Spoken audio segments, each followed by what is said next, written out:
Тэгээд энэ бол одоо ер нь маш сайн ургасан байна. Ер нь бараг 100% гэж хэлэхээр шахуу ургасан байна.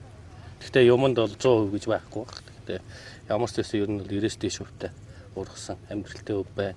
Жилийн өсөлт нь нэг дунджаар бол нэг 28-9 та тэгээд ер нь дээдл нь 35, доотлол нь нэг 25, 6 та нэг тиймэрхүү жилийн өсөлт бол байна да. Яг үндэсний үзүүний бүдүүн диаметр ярих юм бол яг харьцангуй сайн байна. Одоо 1.5 см диаметртэй гэх юм да. Ер нь ажиглалтаас ингээ хараа явах бод. Тэгээд одоо юу гэдэг одоо туулаа болон зэрлэг ан амтан идэх юм бол нэлээд баг байна. Зүг бүтцтэй байна энэ моднууд маань.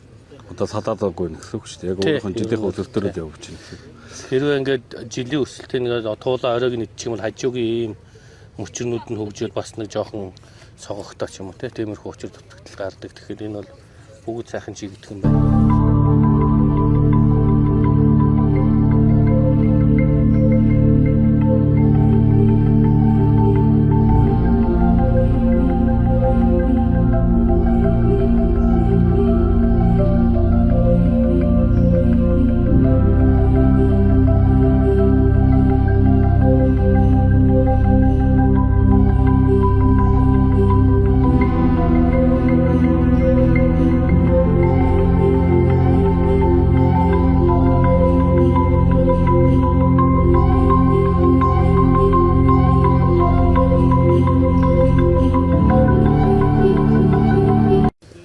Тэгээд нойжлтын одоо гол үндэс ч юм бол сайн нутгийн бод инженер яриад байгаа бол одоо дараад нэг 20-30 жилийн дараа энийг эргээд ашиглахад одоо зөв бүтцтэй моднууд бий болж байгаа гэсэн үг шүү дээ. Тий, ер нь бол энэ одоо юу гэдгийг 4-1-ийн харьцаа бол шинжлэх ухаанаар бол ногтлогдсон.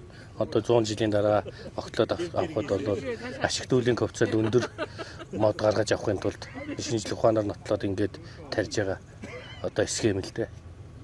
Яг зүгээр хот суурин газар, тогтчлтын газар хэлбэр дүрсийг өөрчлөөд навч иш мөчр ихтэй болгох юм бол зайгийн өшөө холдуулж болно. Энийг бол тийм зорилгоор биш, ерөнхийдөө бол ирээдүйд ашиглана гэсэн зорилгоор тарьж байгаа. Тийм учраас одоо модлогын чанарыг маш сайн байлгахын тулд одоо эднэрийг 4-1 харьцаад ирж